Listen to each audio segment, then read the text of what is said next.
This is Aussie Mac Zone. We'll cover everything Apple, including Macs, iPhones, iPads, and more.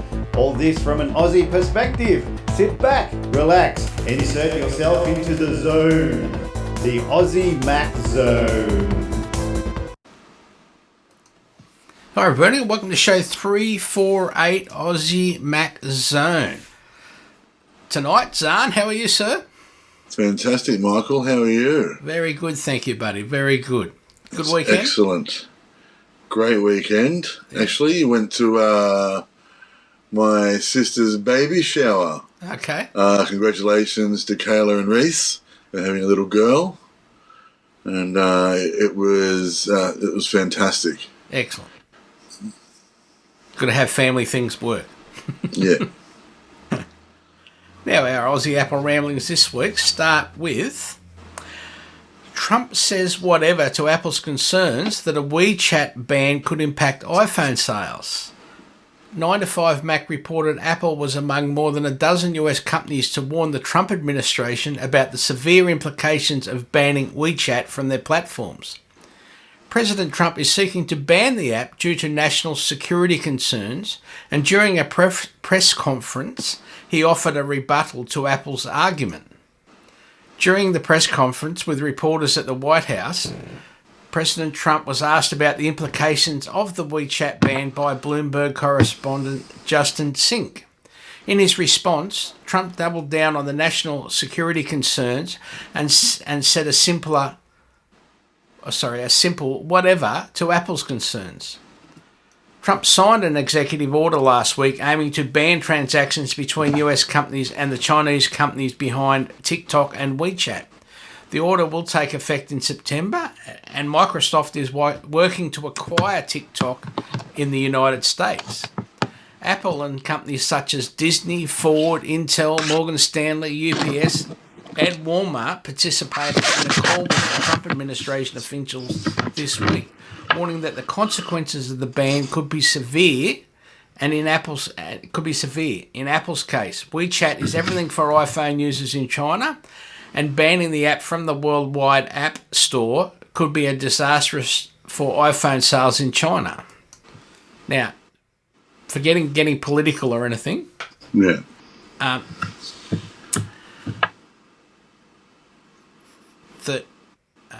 The only thing is that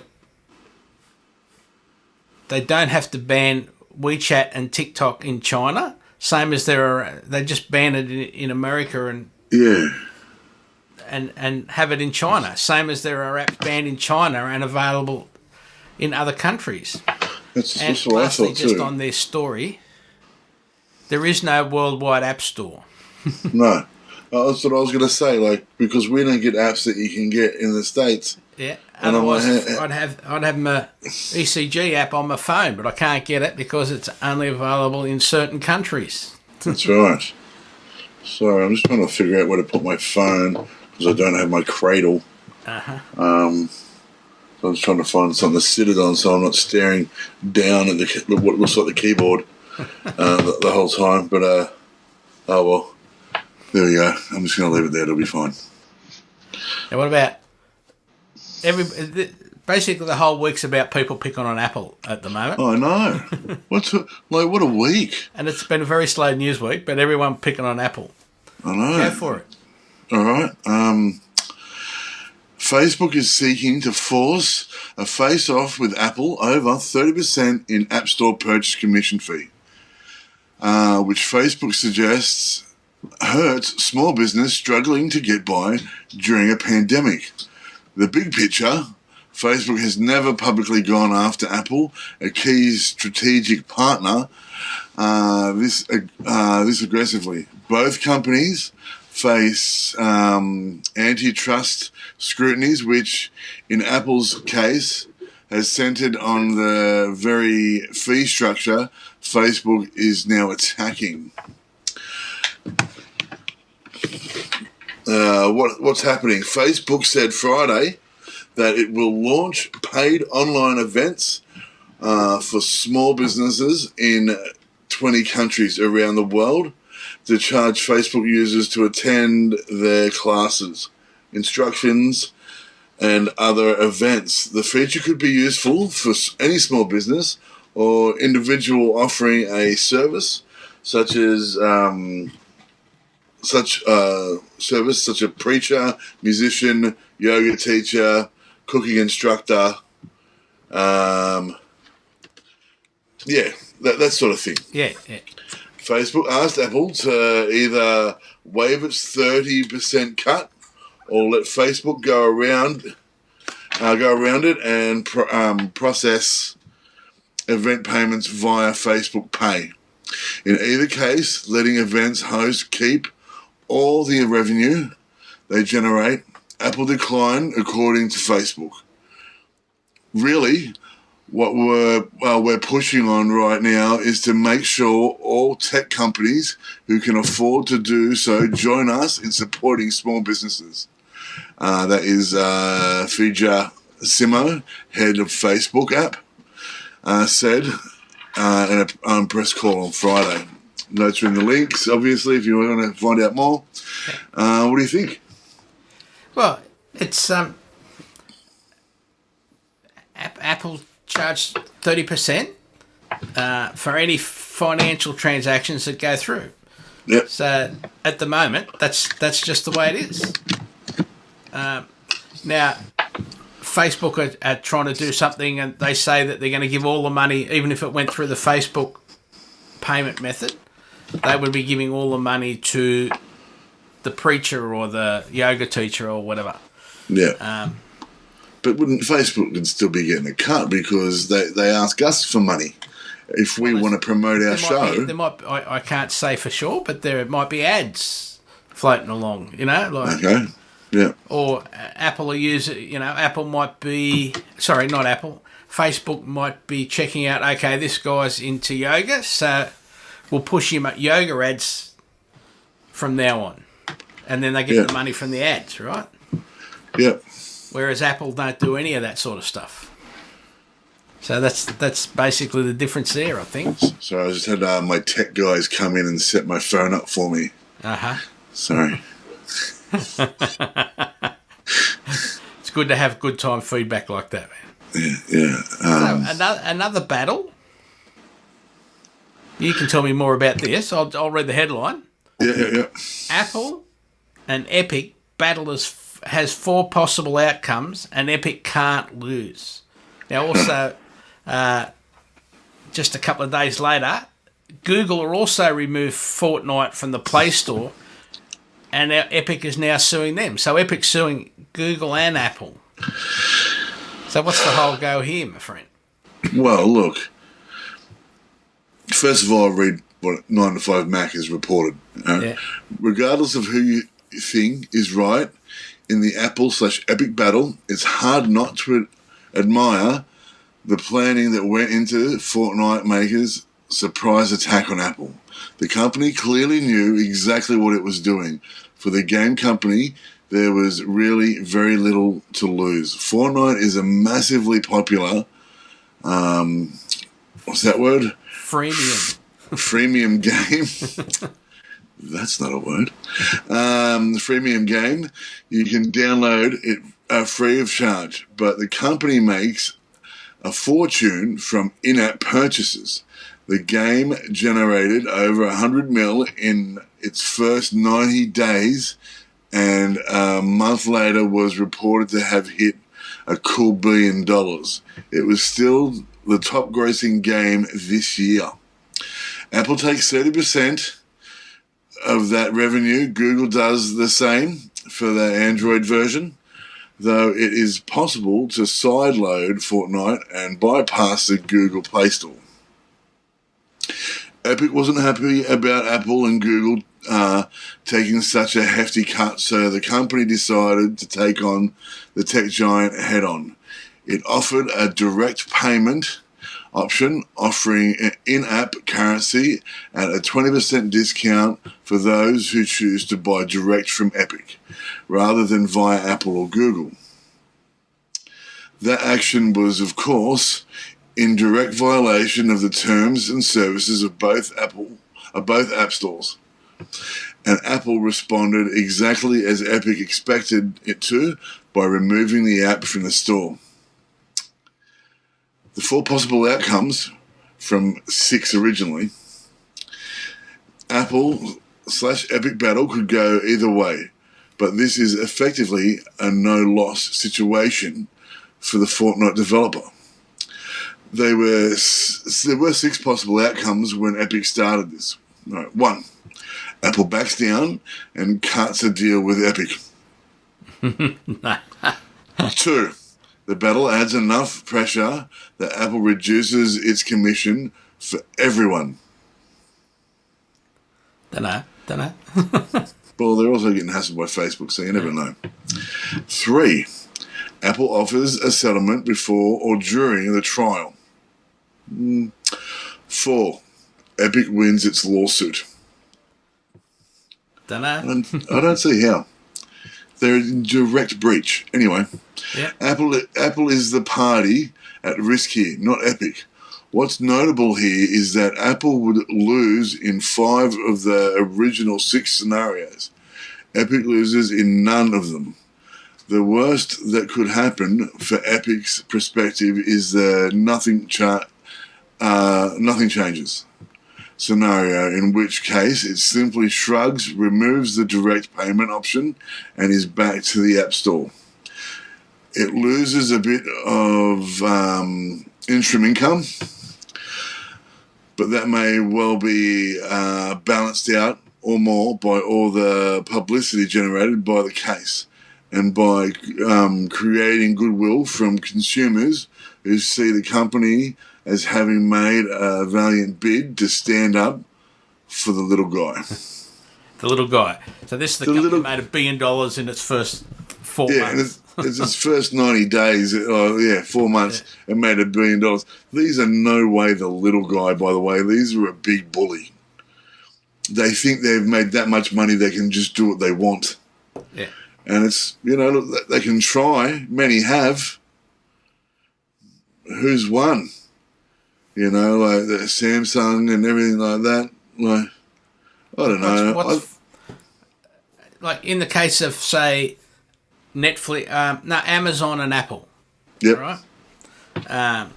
Which you've still got to go out of the App Store if you want to buy. I do all the time on Amazon or whatever, right? Yep. You've got to go out of the what's their book one? Audible. Audible. Yeah, you've got to go out, buy the book, and come back and listen to it in the Audible app, right? Yep.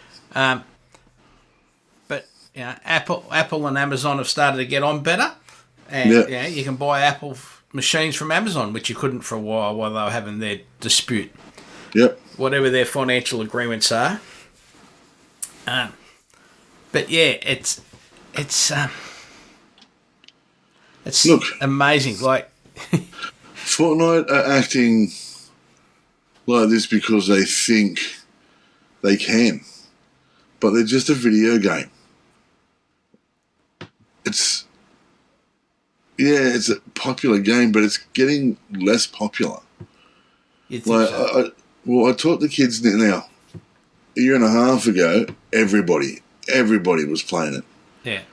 Everyone was talking about Fortnite. All the kids were doing the dances at school. Yeah. And they're not even talking about it anymore. And the thing is, kids are still playing it, but they've moved on to other stuff, and they go to that, and and like I said, it might stick around, and people will still play it because they enjoy it. Pardon me. Yeah. Myself, as a gamer, I don't like it. I don't see the attraction to it. I like a storyline. I like, even with the shoot 'em ups that I play, there's still a story to it. You can still go into the battle royales and everything like that and have a good time. And I love that. I love playing online and hunting people down and all that sort of thing. But you're still in a war zone. And it's more the locations, and you get to hide in buildings, and you're jumping out and surprising people. Fortnite has none of that. They're just running around, shooting each other, building towers, and I personally never ever played it. Yeah. Right? So I have played it, and I honestly tried to give it a really good try because, Jake plays it, you know, and I thought, well, I can jump on and we'd have a good time. That we ended up finding something else to play together. A couple games actually that we found together that were more enjoyable for the both of us, because I don't get it with Fortnite. I don't get the enjoyment out of the game. all right. And I think if they're trying to fight and carry on this, good luck to them, and maybe they will win. And but they're not the little guy by a long shot. There are other ways to negotiate. Yeah. An agreement with your reseller. Yeah. So I'll chuck my 2 bobs worth in. Yep. I'm not taking sides here, but Apple and Google can charge what they like. It's their store. Yep. So if you don't like being in their store, you go somewhere else, don't you? Yeah. Yep. We can choose not to buy an Apple or an Android device because Fortnite's not on it. Yeah. And lastly, in-app purchases. In games, I think they're mostly a con because from what I gather, it's basically a way to beat your friends to get to the next level or to the end. Yeah. Like, so you're not playing the game, you're just buying your way to the top. It's exactly right. See, it's similar to Grand Theft Auto. Yeah. Where I play, I don't make in-app purchases. I don't buy the fancy cars. I don't buy the flying motorcycles. I don't buy the rocket launchers that fit to your Batmobile or anything like that. Well, it's not called a Batmobile because they're not allowed to, but it is a Batmobile. Or anything like that. And I'm still at a lower level because I've restarted 3 or 4 times because I like to, start at the lower level because it's harder and it becomes more fun. It's also lots of fun killing people at level 200 when I'm only at a level 50 because I know what I'm doing. Yeah. And so I think they do the same sort of thing. And so you got kids that are on level 200 and level 300 because they've just spent all this money on everything, They get everything and they've got all the cool gadgets and everything like that. And it's the same with Fortnite. These kids are spending all this money, and so they do. They level up faster, and they've got whatever. But it doesn't make them a better player at the game. It doesn't, and that means they've got to buy more later on to keep up. Yeah, it's just a way of forcing you to spend money, like mentally forcing you to spend money. Yeah, and the game's I have so many issues with it. Because kids get addicted to the game, and I've seen it in at school, and they honestly get aggressive. It changes moods and behaviours because they're not sleeping properly, because they're now addicted to the game and they want to keep going. They want to keep spending that money. They want to keep playing. I don't know any other game that does that, and I was all for Fortnite when it first came out. And I thought it's just another video game. But I've seen the changes it makes. So, again, I don't think they're the little guy by any means.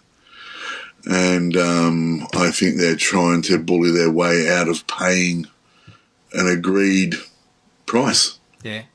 So, yeah. Yeah, that's true. Yeah. It's true. So what about... we're into entertainment now. I haven't got any more gaming, so... I know. I have played a game this week. Actually, I got a little bit of a chance to play. Yeah. A game. Hang on a second. Give me 2 seconds. I just got to remember what it's called. There we go. Excellent. Back into here.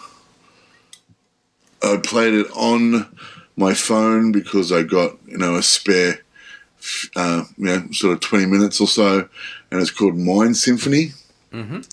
Now, I've got a few problems with it, but first off, I'll talk about the great things about it. It's like Space Invaders, Yeah. Very, very much that sort of game. I love Space Invaders. I love Galaga. So it's got that sort of feel to it, except for the graphics are a little bit better. They're a little bit nicer, and you can play your music in the background. Well, you're meant to be able to play your music in the background. Every time I've tried to use, and it says it's built for Apple Music. Yeah. And you can, bring across your Apple Music to the game. But every time I've tried to, it won't let me. It has music you can select that it has pre-downloaded and you can use, which is still very cool. The music is great to play with, especially if you've got your AirPods in and, you're sort of on the train or something like that. You can still sort of, rock out to your... to the music and play the game, but I've had issues each time trying to download my own music. I just thought it would be cool if I could shoot aliens and listen to old school industrial metal, but I can't do it at the moment. I don't know why it's working. I haven't sent anything to them yet because I haven't had a chance to ask them why that doesn't work, but I will be doing that. Mm-hmm. So when I get more information about that and I try it again and try to see if the music works, I'll let everyone know. All right. Yeah. Now, Entertainment, yeah. So I don't know whether this applies to... I couldn't work out whether this applied to Australia or not. Apple may offer half-off CBS All Access and Showtime bundle for Apple Plus users. Cool. I'm an Apple TV Plus user, so... Me too. Apple is still looking for ways to promote its Apple TV streaming service. Its next attempt may be to offer subscribers a discounted CBS All Access and Showtime bundle. People familiar with the plans told Bloomberg the new bundle could launch as early as Monday, and I haven't seen anything about it yet. No. According to Bloomberg, Apple TV Plus subscribers will be able to access CBS and Showtime channels in the Apple TV app for $9.99 per month. Typical CBS access costs $9.99 and Showtime costs $10.99 per month. Users will need to pay the $4.99 per month for Apple TV as well, but they'll see a noticeable savings, which is half the price, an extra saving, basically $10 US. Now, if this launches on Monday, it will be the first Apple TV Plus content bundle. Just yesterday, we learned that Apple is also considering an Apple One subscription bundle, which would have their package services like Apple Music, Apple TV Plus, and add-ons like Arcade, News Plus, and iCloud storage, all into one fee. Apple is bundling its own services, makes sense, but offering a bundle with outside services like CBS and Showtime enters different territory. It could bring tons of content to Apple Plus subscribers who may find the shows and movies on Apple's streaming service to be a bit lacking. But it's only a new service, and we got hit with this pandemic, which means they haven't been able to keep making shows, have they? I know, and that's what sucks about it, because everything I've watched on Apple TV has been fantastic. Yeah. I love that. I love the cartoon, Central Park. Mythical Quest is phenomenal. I haven't had a chance to watch many movies, but there's I've forgotten the name of it. What's the one with the girl that sings? Little Voice. Thank you, Little Voice. Yeah, we watched it tonight while we're having dinner. Yeah. It's all good stuff. Yeah. None of it's... we also, after Little Voice, we watched Ted Lasso. I haven't watched it yet. Is it good? Which is looking good, yeah. Oh, I can't wait for that. See, I was really dying for it because it looks hilarious. So I don't have a problem with waiting for the pandemic to be over so they can start to make this stuff again. Yeah. Because I think the service is going to be great. And, the Stands has a lot of content for an Australian streaming service, but it hasn't got a lot of new content, and it's not pushing a lot of new content. And they've sort of gone from comedy just to all these American dramas that bore the crap out of me. There's even like something that I'm not into, but Oprah's conversation ones where they can make those at the moment. Yeah. Because they can be in two different buildings. That's talking right. to each other, just having a discussion. Yeah.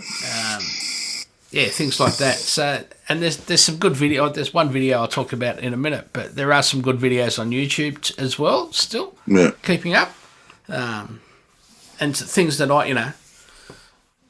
I watch some videos that are quote 3 years old or 8 years old, or that we'll never get in Australia. But it's there are BBC shows on there that we'll never have in Australia. See, then I love. So I say I don't like American drama, but then you say BBC, and I love all those stupid murder mystery stuff. I don't know why. I think it's my grandfather, my dad's dad, because he used to watch The Bill and all that sort of stuff, and so got me hooked at a young age. And so now I'll watch all that BBC crime like that. It's so silly. Yeah, and it's funny watching because I grew up watching The Bill as well. Yeah. Watching the people that used to be in The Bill. Yeah. In these other shows now, but they're older. Yeah. And you go, The Bill, everyone was in The Bill, right? I know, everyone had a turn at The Bill. And now even I even watch Father Brown. It got me. And then you gave me, what was it? Laurie and Fry and Laurie. The Jeeves and Jeeves. Yeah. Yeah, that one. I can't get enough of it. So it's showing my age now because clearly I am addicted to this sort of stuff. I've lost power. Sorry. Yeah. I've got a couple of other TV announcements. Yeah. Apple TV Plus announcements. Yeah, Apple TV Plus greenlights Harriet the Spy, starring Golden Globe nominee Beanie Feldstein and Emmy Award winner Jane Lynch.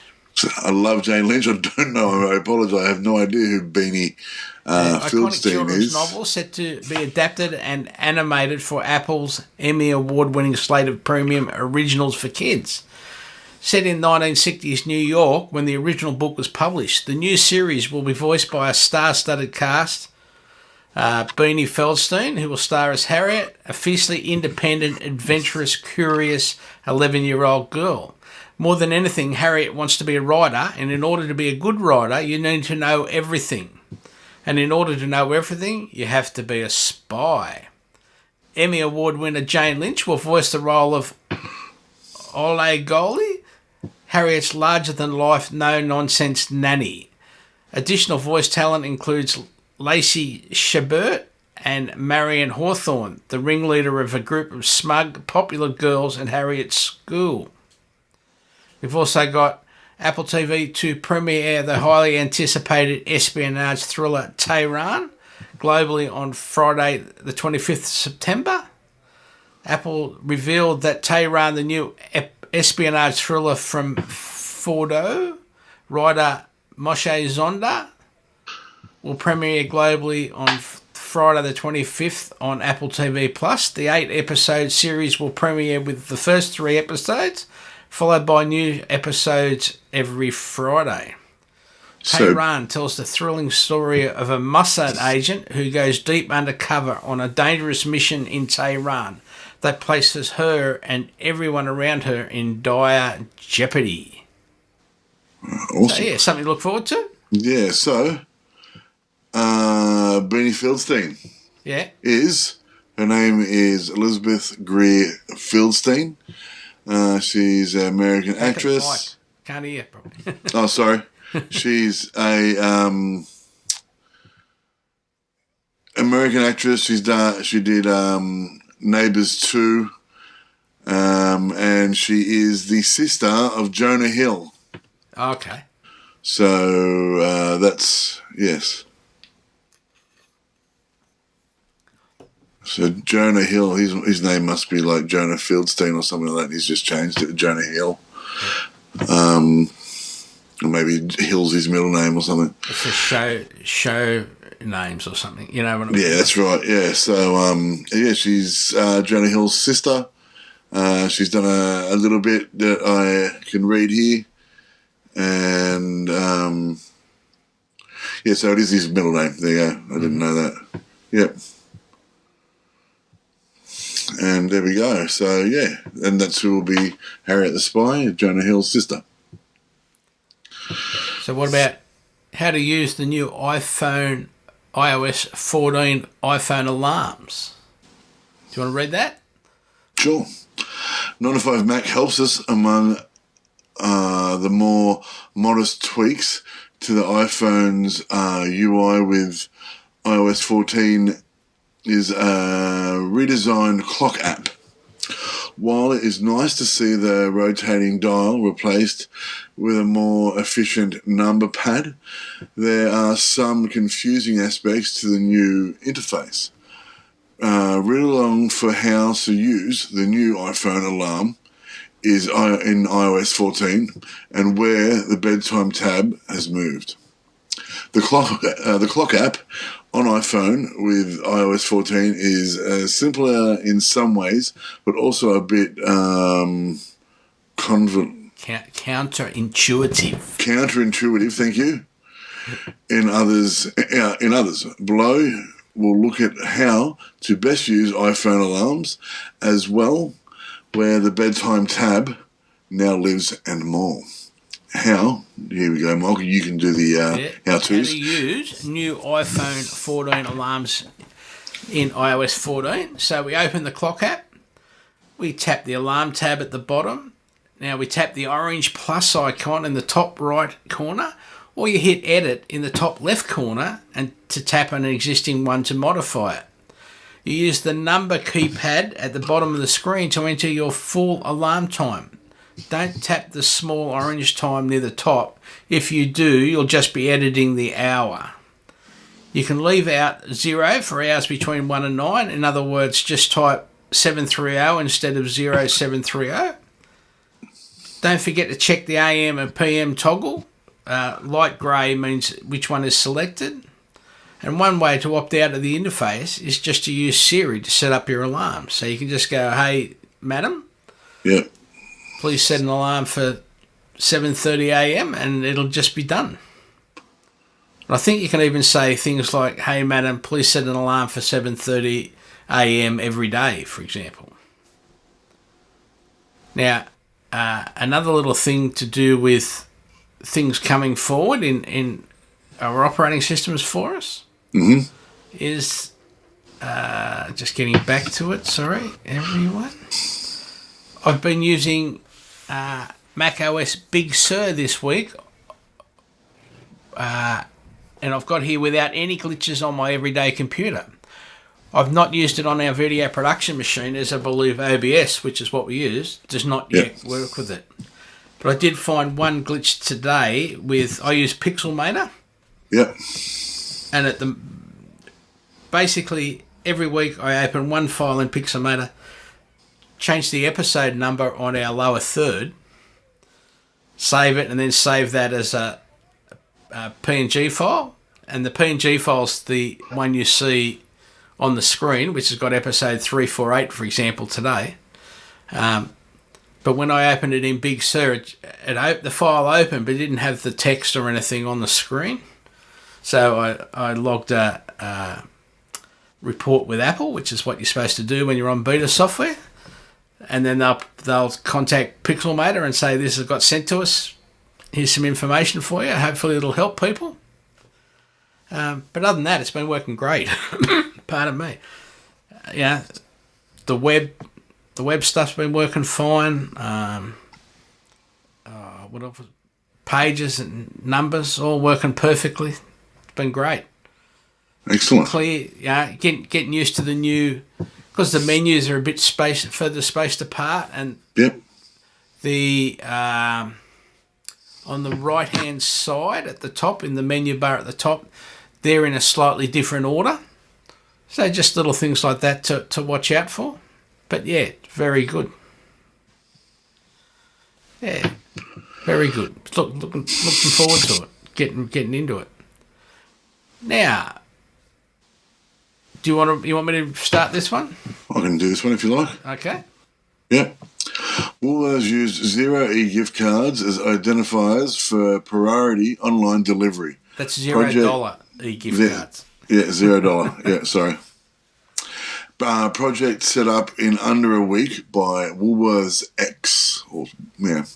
Woolworths set up an e-gift card program called Kindness Cards in 6 days as a way to identify and triage vulnerable customers for online shopping.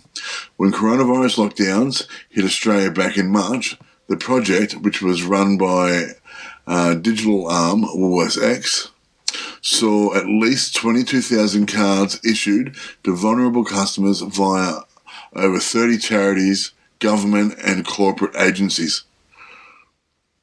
Woolworths launched priority assistance back in late March as a way to ensure vulnerable customers such as the elderly, those with disabilities or those self-isolating could order groceries online and have them home delivered. Oops, I'm back here. Most of the 350,000 plus customers that used the service registered online and sent supporting documentation about their circumstances, which was then reviewed within 48 hours. However, it has now emerged that Woolworths was able to approve the most vulnerable customers much faster through issuing a specific e-gift card. The e-gift card were used both as a validation method to identify and triage customers accurately online and as a payment mechanism. There is a zero value used as an identifier on Woolworths online only, or $80 value, which is both an identifier and a gift card. States one of the few online descriptions of the program. Both types allow Woolworths to identify and validate those eligible for priority access and enable online access for those people who do not have a credit or debit card to use online. The e-gift cards were issued directly to charities and government organisations via Woolworths' SAP Hybris e-commerce platform. I know what SAP is. To use the card, customers registered for the Priority Assistance Service using a form powered by SAP Customer Data Cloud. Once approved, they could then place orders and receive contactless deliveries via Australia Post at a time when delivery windows were limited and regular online shoppers were unable to place orders. The program was also extended to enable Australians to donate kindness cards to charities. Great. So, yeah, it's a great program. Yeah, very simple way of doing it too. When you think you just have a $0 card. Yep. And that identifies you. So it was a good way of doing it. That the charities and stuff that were looking after people could just do it that simply. Yep. Yeah, very, very clever. Very simple. Yep. So, and that's why I shop at Woolies. Yep, that's why we shop at Woolies as well. Like the ad says. Yep. Also, Luke says with a hammer. I'm guessing he was talking about how to turn off your alarm. Reminds me of the good old Tom and Jerry cartoons. Yeah. And hey Lou, thanks for watching. Yep, thank you. Good things for when we're stuck indoors. There's an awesome little video clip. It's on YouTube. There is a link in the show notes. And no spoilers, except it is a video from a French restaurant. And it's really, really clever how they entertain the customers in the first place. Really, really clever. I'll definitely check that out. Video. So I recommend people. Yes, you have to go and get the show notes, and and find the show note. It's very clear here, but it is a YouTube number, and you just click on it and watch the video. It's about 4 minutes long. Really, really clever, and I think now is a really good time that people should be thinking about things like this and how to bring customers back to their restaurant when we're trying to encourage people to go out, spend money, help the little businesses out. I think the little businesses need to be doing little things like this. I think it's very clever, but yeah, it's certainly worth a watch, and it's a good laugh. Excellent, and it's in the show notes. It's in the show notes. It's under Story 4, simple as Story 4. As I said, not a lot of stories this week. Yeah, Everyone wants to pick on Apple. Yeah, so show promotions and show notes link each week on show upload. The link being aussiemaczone.com.au/AMZ 348. 8. I've got a typo there. I haven't done the typo, have I? I'm glad you did that, because I would have. Yeah, there you'll see the last 6 weeks show notes. You can email us at Michael or Zarn individually at aussiemaczone.com.au. Just search Aussie Mac Zone on Google Podcast, Spotify, Apple Podcast, Overcast, or whatever podcast app you use. Yeah. Make sure you like us. Give us a thumbs up. Subscribe in your app. Yeah. You can go to Apple News and look up Aussie Mac Zone, and then just click on the heart, and therefore you'll get, whenever we publish something, you'll get it. That's right. Some more stuff this week. But most importantly, thank you to our supporters, you, our listeners, the most important people. That's right. Thank you. Yes, excellent. And now we have a big sign-off. I know, I was about to say, so it must be that time of night. Yes. And so, remember, guys, an apple a day keeps the androids away. We'll see you next week. Thanks. Thank you.